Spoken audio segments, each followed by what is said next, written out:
홍수 속에서도 우리를 지키신 우리 하나님을 찬양합니다. 자, 오늘 레위기 말씀 11장 44절에서 47절까지의 말씀, 이 말씀을 가지고 거룩으로 초대라는 제목으로 말씀을 함께 나누겠습니다. 왜 거룩해야 하는데? 라는 그런 질문을 받으면 몰라, 교회 다니니까 그런가 봐, 이렇게 이야기하면 안 됩니다.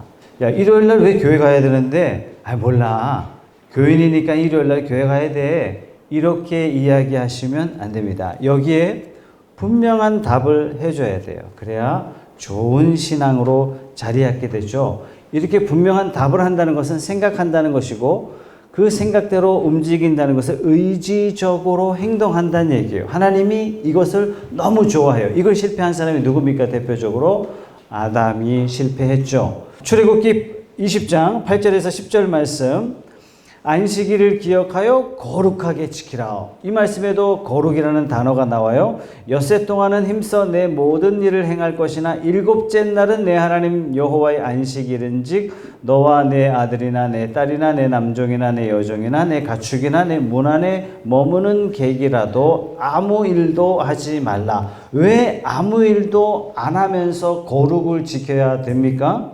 11절 말씀에 이는 왜냐하면 이렇게 말씀하세요. 엿새 동안에 나 여호와가 하늘과 땅과 바다와 그 가운데 모든 것을 만들고 일곱째 날에 쉬었음이라. 그러므로 나 여호와가 안식일을 복되게 하여 그날을 거룩하게 하였느니라. 왜 안식일을 지켜야 하냐면, 왜 우리는 주일을 지켜야 됩니까? 안식일 날 아무것도 안 하면서 뭐 해야 돼요? 창조주 하나님을 찬양하는 거예요. 온전하게 세상을 만드셨어. 하나님은 온 세상을 지으셨고 온 세상의 주인이셔. 이 고백을 하는 거예요. 또 하나의 고백, 그 세상을 인간이 파괴했어. 나는 죄인입니다. 그러니까 안식일을 지킨다는 이 고백 속에는 나는 죄인이야. 왜 죄인입니까? 안식하셔야 할 그 하나님이 지금 일하시고 계신 거예요. 무슨 일 하세요? 우리를 구원하시는 일을 하시는 겁니다. 그래서 우리가 안식일을 지키는 이 지킴을 통해서 우리가 고백하는 이 고백이 굉장히 다양하다는 얘기예요. 신학적으로 말하자면 창조, 타락, 구원입니다. 기독교 세계관의 가장 중요한 뿌리죠. 창조, 타락, 구원. 우리가 안식일을 지킴으로 말미암아 이 신앙의 고백을 한단 말이죠. 자, 출애굽기 20장에는 출애굽한 1세대들에게 말씀하셨고, 광야에 다 죽어갔어요. 광야에 다 죽어갔고, 이 세대들이 가나안 땅에 들어가기 직전에 하나님이 다시 십계명을 말씀하셨어요. 그 십계명을 말씀하신 그 부분에 안식일에 관한 말씀을 한번 볼게요. 신명기 5장 12절 말씀에 내 하나님 여호와가 내게 명령한 대로 안식일을 지켜 거룩하게 하라. 오늘 이 말씀에도 거룩이 나오죠. 이 거룩이 어떤 의미인지 여러분들이 잘 생각해 보셔야 됩니다. 이걸 생각하지 않고 그냥 받아들이면 전통적인 거룩관, 할렐루야, 이렇게 된단 말이죠. 남을 위압하고 남 위에 있는, 난 당신하고 틀려, 뭐 이런 이상한 거룩으로 치장할 수 있기 때문에 여러분 잘 생각하시기 바랍니다. 13절 말씀에 엿새 동안은 힘써 내 모든 일을 행할 것이나 일곱째 날은 내 하나님 여호와의 안식일은즉 너나 내 아들이나 내 딸이나 내 남종이나 내 여종이나 내 소나 내 낙이나 내 모든 가축이나 내 문 안에 유하는 객이라도 아무 일도 하지 못하게 하고 내 남종이나 내 여종에게 너 같이 안식하게 할지니라. 주인만 안식하는 것이 아니라 종들도 다 안식시켜라. 심지어 짐승들까지도 다 안식하도록 하라. 왜 이렇게 명령하셨죠? 15절 말씀이에요. 안식하면서 너는 반드시 기억해야 된다, 이렇게 말씀하셨어요. 그러니까 안식일은 기억하는 날이에요. 뭘 기억하는지 잘 보세요. 내가 애굽 땅에서 종 되었더니 내 하나님 여호와가 강한 손과 편팔로 거기서 너를 인도하여 내었나니 그러므로 내 하나님 여호와가 네게 명령하여 안식일을 지키라 하였느니라. 뭘 기억합니까? 하나님이 나의 구원자야, 이 고백을 하는 거예요. 하나님이 애굽의 종 되었던 나를 구원하셨어. 우리가 어떻게 고백해요? 나는 죄와 사망의 노예였는데 하나님이 나를 그곳에서 구원하여 하나님의 자녀로 삼아 주셨어요. 여러분, 창조, 타락, 구원이에요. 안식일을 지킨다는 것, 바로 이런 고백이 있는 거예요. 왜 주일날 그 좋은 등산 우리는 왜 안 가요? 나는 교인이라서 그래. 이러면 안 된다는 얘기예요. 여러분들에게 창조, 타락, 구원, 하나님이 어떤 분이신지에 대한 구원의 고백이 들어가야 하는 날이 안식일이고 주일이 되어야 한다 하는 것입니다. 거룩하라, 이 말씀은 한마디로 다르게 살아다오 하시는 하나님의 부르심이라는 사실을 여러분 잊지 말아야 됩니다. 오늘 말씀에도 45절에도 이런 말씀을 하세요. 나는 너희의 하나님이 되려고. 하나님이 우리 왜 구원하셨어요? 이유는 딱 하나예요. 너의 하나님이 되고 싶다. 너희를 애굽 땅에서 인도하여 낸 여호와라. 내가 거룩하니 너희도 거룩할지어다. 내가 거룩하니 너희도 거룩하라. 이 말씀은 레위기 전체의 가장 중요한 말씀이에요. 이 말씀을 하시려고 성막을 주셨고 이 말씀을 하시려고 레위기 전체를 언급하시고 계셔요. 왜 우리에게 거룩을 요구하시죠? 이유는 딱 하나예요. 내가 너를 구원했다. 내가 거룩하니 너희도 거룩할지어다 라는 이 말씀 속에는 굉장히 중요한 메시지가 또 하나가 있는데 그것은 뭐냐면 이거예요. 나 빨간 옷 좋아하니까 너도 빨간 옷 입었으면 좋겠어. 이거 뭐예요? 너를 나처럼 생각한다는 얘기예요. 굉장히 중요한 표현입니다. 하나님이 내가 거룩하니 너희도 거룩할지어다 이렇게 말씀하신 것은 우리를 어떻게 생각하시냐면 과거의 노예 출신, 과거의 죄 짓는 자, 과거의 죽음의 노예 출신 그렇게 하나님이 우리를 인식하시는 것이 아니라 우리를 하나님과 동등하게 봐주신다는 얘기예요. 우리를 하나님처럼 봐주시고 계신다는 얘기예요. 우리의 존재 자체를 너의 존재 이쯤으로 보시는 것이 아니라 우리의 존재 자체를 격상시키셔서 우리를 바라보시고 계신다는 얘기입니다. 오늘 11장 말씀에 처음부터는요 굉장히 구체적으로 말씀하세요. 어떤 말씀하시냐면 짐승 중에 요거는 먹어도 되고 요거는 먹으면 안 되고 어류 중에는 요거는 먹어도 되고 요거는 먹으면 안 되고 새 중에는 요거는 먹어도 되고 요거는 먹으면 안 되고 곤충 중에 죽음을 만났을 때는 이렇게 여러분들이 처리를 하고 여러분 굉장히 자세하게 말씀하세요. 실생활 속에 쉽게 경험할 수 있는 것들 말씀하세요. 과거 부정하다고 하신 것들 중에 지금 우리가 아무 거리낌 없이 먹는 것도 사실 있습니다. 그럼 왜 안 지킬까요? 왜 우리는 레위기 말씀대로 먹지 말라 하시니 돼지고기 우리 왜 먹습니까? 여러분들이 이 말씀을 보시고 오늘 말씀 예배를 통해서 여기에 대한 정확한 답을 가지고 가셔야 돼요. 성경이 이렇게 말씀하셨으니까 나는 잘 안 먹어 이렇게 하든가 아니면 성경은 옛날 말씀이야 괜찮아 이렇게 대답한다면 우리는 성경을 또다시 왜곡시키는 것과 마찬가지이기 때문입니다. 자, 오늘 하나님은 이스라엘 백성들에게 먹어도 되는 것, 먹으면 안 되는 것, 정한 것, 부정한 것 구별해 주시고 계세요. 구별하시기 위해서 반드시 뭘 해야 되냐면 분별해야 됩니다. 분별하도록 하나님이 우리에게 주신 능력이 있어요. 하나님 같은 능력. 그게 뭐죠? 생각하는 겁니다. 이 생각대로 살라고 하나님이 우리에게 의지력을 주셨어요. 이 의지가 반복되어 삶으로 나타날 때 이게 행동이 되죠. 행동이 반복이 되면 습관이 되고 습관이 그 사람의 인격이 되는 거죠. 자, 그래서 이 부분은요, 사실상 하나님이 우리를 평가하시냐, 그냥 하나의 단순한 요 하나의 죄를 졌다고 넌 나쁜 놈 아니야. 넌 좋은 놈, 나쁜 놈, 이렇게 분별하지 않으신다는 얘기예요.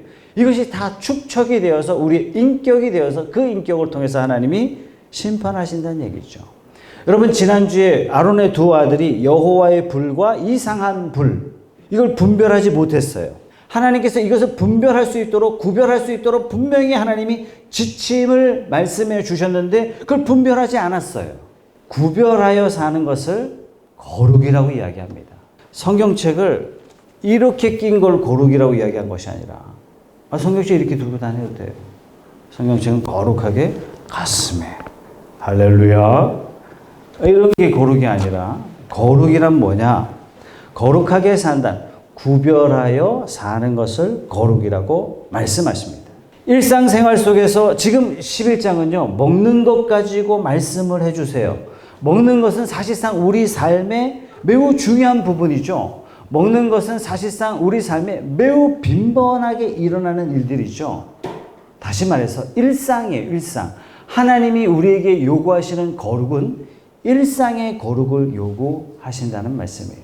일상생활 속에서 구별 없이 먹는 세상 사람들과 다르게 살아라, 이렇게 말씀하시죠. 왜요? 이게 늘 경험되어지는 거거든요. 늘 경험하면서 말씀에 의하면 이건 안 되네? 이건 그리스도인으로서 하면 안 돼.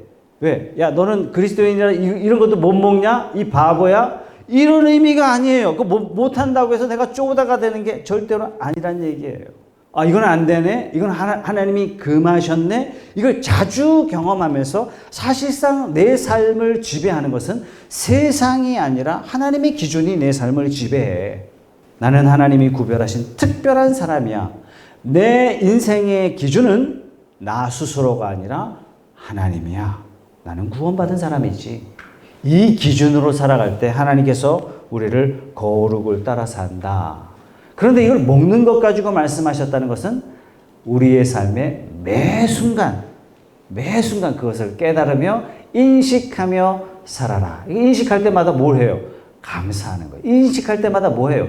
감격하는 거예요. 자, 하나님께서 먹지 말라고 하신 것들 중에는 그 속에 독이나 특별한 악이 존재하기 때문에 그런 것은 절대로 아닙니다.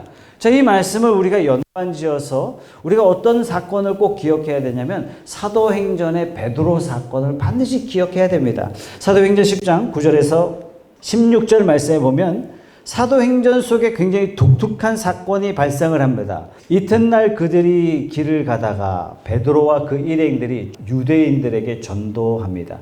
그 성에 가까이 갔을 그때 베드로가 기도하려고 지붕 위에 올라가니 그 시각은 제6시더라. 그가 시장하여 먹고자 하며 사람들이 준비할 때 황홀한 중에 하늘이 열리며 베드로가 배고픈 중에 막 기도하고 있다가 밥 먹을 때가 됐구나. 이 중에 환상을 봅니다. 한 그릇이 내려오는 것을 보니 큰 보자기 같고 네 길을 메어 땅에 들이었더라. 그 안에는 땅에 있는 각종 네발 가진 짐승과 기는 것과 공중에 나는 것들이 있더라. 부정한 음식이에요. 어떤 음식? 여러분 집에 가시면 레위기 11장 처음부터 읽어보시면 이 부분들이 나와요. 이때 음식만 내려올 뿐만 아니라 하늘에서 소리가 납니다. 13절. 또 소리가 있으되 베드로야 일어나 잡아먹으라. 근데 베드로가 다 봤거든요. 레위기에 말씀하신 부정한 음식들이에요. 이런 것들은 먹지 말라 하셨던 그런 것들입니다. 베드로가 이르되 주여 그럴 수 없나이다. 무엇을 근거로 이렇게 하나님이 명령하시는데 반대해요? 말씀을 근거로. 속되고 깨끗하지 아니한 것을 내가 결코 먹지 아니하겠습니다. 15절. 또 두 번째 소리가 있으되 하나님께서 깨끗하게 하신 것을 네가 속되다 하지 말라. 16절. 이런 일이 3번 있은 후 그 그릇이 곧 하늘로 올려져 가니라. 베드로 먹었어요? 안 먹었어요? 안 먹었어요. 결국 안 먹었어요. 하나님이 먹으라. 안 먹습니다. 먹으라. 절대 안 먹을 겁니다. 너 먹어라. 절대 안 먹을 겁니다. 하나님 말씀하셨어요. 내가 깨끗하다고 한 건 네가 왜 부정하다고 하느냐. 이 말씀의 본질적인 의미는 이방인 구원에 대해서 말씀하시는 거예요. 많은 유대인들이 이방인에게는 절대 전도도 하지 않았어요. 이방인을 쳐다도 안 봤단 말이죠. 딱 이방인이다 그러면 눈을 탁 돌렸단 말이에요. 저도 유대의 사회 가서 그걸 경험했어요. 지금도 그러는데 2000년 전에는 오죽 강했겠습니까? 자, 구약 시대에는 하나님 말씀하셨어요. 이방인 멀리 하라. 하나님이 말씀하셨어요. 왜요? 너희는 다른 민족이야. 이것을 끊임없이 가르쳐주기 위해서 하나님이 이렇게 가르쳐 주신 거예요. 이방인을 절대로 가까이 하지 마라. 너는 존재 자체가 틀린 사람이야. 이렇게 말씀하시는 거예요. 왜 하나님이 이방인과 구별하여 선민으로 택하셨고 이방인들을 가까이 하지 못하도록 하셨습니까? 이유는 딱 하나. 장차 모든 민족을 구원할 예수 그리스도를 받아내야 할 그런 민족이에요. 예수 그리스도의 십자가 지시고 친히 성막되어 주셔서 하나님 앞에 온전한 제사가 되어 이 예수로 말미암아 그때부터 모든 이방인들을 구원하시는 누구든지 주 예수를 부르는 자는 구원을 얻으리라 하는 위대한 사건이 이루어지려면 반드시 유대 민족을 통해서 예수 그리스도가 오셔야 돼요. 예수 그리스도를 받을 민족으로 너희는 거룩하라. 이 말씀을 하시는 거예요. 그래서 성령께서 베드로에게 말씀합니다. 구약에 부정하다고 하는 그 음식들 먹어라. 저 안 먹습니다. 먹어라. 안 먹습니다. 부정해서 못 먹겠습니다. 레위기에 이미 말씀하셨잖아요. 저는 말씀을 따라 살아야 됩니다. 저는 못 먹습니다. 하나님 말씀합니다. 하나님께서 주신 것을 부정하다고 말하지 말라. 여러분, 초대교회 지도자들이 이래도 못 깨달았어요. 반신반의하면서 바울이 전도한 이방인들을 보고 저것들 받아도 되나? 계속 그랬단 말이에요. 그러면서 조금씩 이방인들에게 복음의 문이 열리는 일들이 일어났어요. 히브리서는 이것을 이렇게 선포합니다. 10절 말씀이에요. 이런 것은 먹고 마시는 것과 여러 가지 씻는 것과 함께 육체의 예법일 뿐이다. 언제까지 주신 거예요? 개혁할 때까지 맡겨둔 것이다. 먹고 마시는 것은 이런 예법들은 언제까지만 허락됐냐면 예수 그리스도께서 십자가 질 때까지, 즉 개혁할 때까지. 여러분, 개혁이 뭐예요? 싹 다 바뀐 거예요. 수천 년 동안 지켜왔던 이스라엘 백성들의 성전 의식들이 예수님이 십자가 지시면서 휘장이 찢어지면서 성전의 기능이 완전히 바뀌었어요. 예수 십자가로 바뀌어버렸어요. 이때 우리는 뭐라고 얘기해요? 유대인과 이방인의 담이 무너졌다. 오순절 성령 강림 사건으로 깨끗하지 아니한 짐승과 깨끗하지 아니한 이방인이 예수 그리스도의 십자가로 말미암아 다 거룩하게 되었어요. 그래서 과거 부정하다고 하는 음식들을 우리가 먹게 된 이유가 바로 여기 있는 것입니다. 바리새인이라는 말 뜻이 구별이에요. 바리새인. 철저하게 구별이에요. 바리새인 무슨 뜻이에요?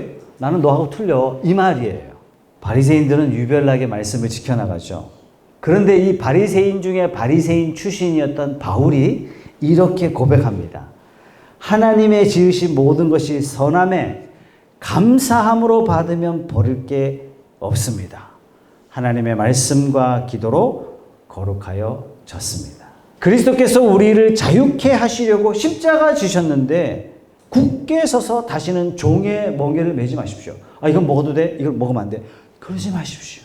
다 하실 수 있습니다. 주님의 은혜 가운데 다 하실 수 있습니다. 자, 그렇다면 구약시대에 하나님은 왜 그토록 이스라엘 백성들을 선민으로 그토록 구별하셨습니까? 이 민족을 통해서 메시아 보내겠다고 아담에게 약속하셨어요. 구별했다는 이 말뜻은 뭐냐면 다른 이방인들 무시하며 살라 이런 뜻이 아니라 우리는 하나님의 약속을 받은 민족입니다. 장차 여자의 후손을 우리 민족을 통해서 보내주실 것입니다. 고로 우리는 이방 사람들과 세상 사람들과 다르게 살아야 됩니다. 어떻게 다르게 살아요? 우리의 지정의가 하나님의 말씀을 따라 살아가는 거예요. 우리가 아는 것이 다르고 행하는 것이 다르고 의로움이 다른 그러한 삶을 살아갈 수밖에 없습니다. 하나님이 이렇게 살라고, 다르게 살라, 구별하여 살라, 거룩하게 살라 이렇게 말씀하시는 겁니다. 메시아를 받을 민족이기 때문에 전혀 다르게 살아야 할 것을 하나님이 요구하시는 거예요. 너희는 구별된 민족이야. 너희는 분별하며 살아야 돼. 세상과 달라야 돼. 오늘 말씀에 내가 거룩하니 너희도 거룩하라. 이 말씀이 표현하는 것이 바로 이런 뜻입니다.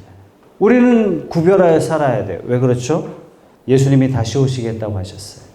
이 세상이 윤회 사상처럼 돌고 도는 것처럼 우리는 그렇게 살 수 없습니다. 이 세상이 끝나면 모든 것이 끝나는 것처럼 세상 사람들은 그렇게 사는데 우리는 그렇게 살 수 없습니다. 예수님이 다시 오신다고 하셨습니다. 마치 2000년 전에 불현듯 하나님의 말씀을 그대로 이 땅에 실현하신 것처럼 어느 날 예수님께서 다시 오실 것입니다. 그날이 오늘 저녁이 될지 또다시 1000년이 될지 누구도 알 수 없지만 나는 그날이 마치 곧 오실 것처럼 오늘을 분별하여 살겠습니다. 여러분, 이게 거룩함이라는 얘기예요. 이게 거룩함이라는 얘기예요. 어떻게 살 것인가? 거룩하라 하신 이 말씀이 지금도 우리에게 하나님이 선포하고 계신데, 그럼 나는 이 세상에 무엇을 구별하며 무엇을 분별하며 이 불신 세상과 나는 어떻게 다르게 살까? 여러분, 이게 성도에게 주어진 과제입니다. 이렇게 살아갈 때 이것 자체가 성도의 수준이 돼요. 이렇게 살아갈 때 이것이 하나님 앞에 내게 복이 될 수 있는 내용들입니다. 과거에 한국 교회는 성도의 정체성을 어떻게 규정했냐면, 교회 다녀. 그러면 술, 담배 끊는 걸로 이 사람은 그리스도인이구나. 이 사람은 성도구나. 이렇게 생각했어요. 그래서 그때 당시에는 그리스도인인데 술, 담배를 하면 매우 부끄러워했단 말이죠. 교회 나오십시오. 그러면 술, 담배부터 끊고 가겠습니다. 이런 말이 비일비재했어요. 그러니까 술, 담배 끊는 것이 성도의 거룩함, 성도의 정체성, 이렇게 모두가 생각했단 말이죠. 그래서 기독교가 좀 수준에 있어서 가난해졌다는 얘기예요. 그러니까 술, 담배 끊는 게 다이다 보니까 저 사람은 교인이구나. 그러니까 사람 됨됨이가 못 돼도 술, 담배 끊으면 성도. 사기를 좀 쳐도 술, 담배 끊으면 그냥 성도. 불법을 그냥 자행해도 술, 담배 끊고 교회 나오면 그냥 성도예요. 그래서 교회가 욕을 많이 먹었어요. 나를 통해서 하나님이 요구하시는 게 뭐냐면 그리스도께서 영광을 받으시는 겁니다. 그러니까 내 인격이 굉장히 중요한 거예요. 한국교회가 그렇게 믿어왔다는 얘기입니다. 그러니까 초보적인 수준이죠. 근데 이것은 필요했습니다. 자, 그러면 이 수준에서 우리는 이제 벗어나야 돼요. 벗어나서 하나님께서 우리에게 요구하시는 지정의의 거룩함이 한국교회에 반드시 일어나야 된다라는 것입니다. 다시 말해서 우리 가정이 다른 가정하고 달라야 돼요. 내 사업처가 넌크리스찬 사업처와 완전히 틀려야 돼요. 분명히 달라져야 돼요. 뭐가 달라져야 돼요? 푸른숲 교회 현판이 붙어있다고 달라지는 것이 아니란 얘기예요. 나는 구원받은 사람으로서 세상 사람과 완벽하게 달라요. 이 다름을 나는 또 증명해내고 싶단 말이죠. 그래서 어떻게 해요? 직장 때려치고 신학교 가요? 아닙니다. 절대로 아닙니다. 전철 탈 때 할렐루야 한번 외치고 들어가요? 아닙니다. 그러시면 안 돼요. 나도 목사님처럼 앞으로 와이셔츠는 다 로만 컬러로 다 해요? 아니에요. 그것도 아니에요. 성경책은 길거리 갖고 다니면서 항상 가슴에 품고 다녀요? 아닙니다. 밥 먹을 때 누구보다도 큰 소리로 할렐루야 아멘 한번 외치고 밥 먹을까요? 아닙니다. 일일이 다 말씀드릴 수 없지만 세상은 경쟁하지만 성도는 섬기는 거예요. 우리 지난번에 온 청년이 그렇게 얘기해요. 세상은 무한 경쟁, 미치겠대요. 근데 한 집사님이 섬겨주시는 모습을 보고 나도 예수 믿어야 되겠습니다. 이 다름이죠. 세상의 궁극적인 목적은 돈을 추구하는 거예요. 그러나 그리스도인의 궁극적인 목적은 하나님 나라를 추구하는 거예요. 세상 사람은 사건을 만나서 당황할 때 분내요. 화내요. 성도는 인내해요. 세상은 자기를 사랑하지만 성도는 교회를 사랑합니다. 세상은요 끊임없이 외모를 추구해요. 그러나 나는 성도가 되었기 때문에 다르게 살기로 하고 내 내면의 성형을 하는 거예요. 내 인격의 성형을 실시를 하는 거예요. 내 안에 그리스도의 성품을 세우려고 부단히 노력하는 거예요. 세상 사람들은 잘못한 일에 끊임없이 비방하지만 성도는 기다려주는 거예요. 난 다른 사람이야. 뒤에서 욕하고 분내고 침묵을 지키고 기다려주는 거예요. 세상은요 끊임없이 자기를 사랑해요. 철저하게 자기중심이에요. 그러나 성도는 가난한 이웃이 내 이웃이에요. 힘들고 사역하고 있는 선교사가 나의 가장 가까운 이웃이 되는 거예요. 그러니까 섬기고 사랑을. 아버지 왜 그렇게 살아요? 그럴 때 얘기해 주는 거예요. 그럴 때 성도의 정체성이 만들어지는 겁니다. 아니 당신은 왜 그렇게 살아? 나는 다른 사람입니다. 나는 하나님의 사람입니다. 여러분 이게 거룩이라는 사실이에요. 여러분 솔직히 이야기해서 이렇게 사는 거 정말 어렵습니다. 정말 어렵습니다. 극단적인 사람은 이렇게 얘기합니다. 목사님 이렇게 안 돼요. 해보셨어요? 안 돼요. 그거 다 추상적인 겁니다. 환상이에요. 파랑새예요. 어차피 못하니까 포기합니까? 예, 주님처럼 되는 거 불가능합니다. 잘 안 돼요. 저 할 수 없습니다. 그런데 성경은 명백하게 우리에게 명령하고 있어요. 예수처럼 되라. 내가 거룩하니 너희도 거룩하라. 명령하셨기 때문에 안 된다는 나의 의지를 꺾어요. 그리고 안 되는 줄 알지만 저 가겠습니다. 도와주십시오. 성령님 도와주지 않으면 성도의 삶은 불가능합니다.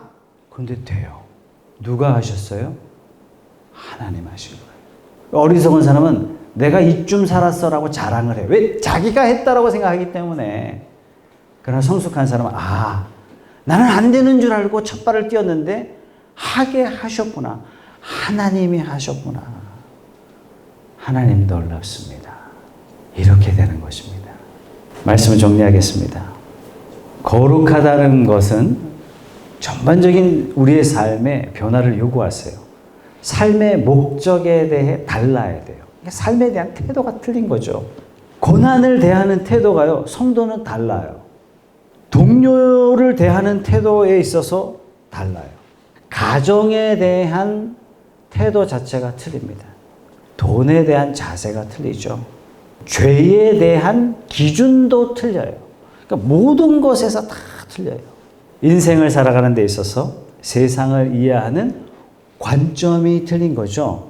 그래서 기독교인의 세계관 이렇게 이야기해요. 기독교 세계관, 그러니까 세상의 세계관, 세상을 바라보는 관점 자체가 비슷한데 좀 틀려. 이게 아닙니다. 완벽하게 틀려요. 자, 여러분들에게 도전합니다. 이번 한 주간 기도하세요. 하나님, 저 어떻게 거룩하게 살까요? 제가 이번 한 주간 어떻게 거룩을 실천하며 살아야 되겠습니까? 하나님, 나를 세상 속으로 가라 명하셨는데 어떻게 그 세상과 구별하여 분별하여 살아갈 수 있습니까? 하나님, 내게 말씀해 주십시오. 주의 말씀을 따라 살겠습니다. 여러분, 특별한 한 주간이 되시길 주님의 이름으로 축복합니다. 기도하겠습니다.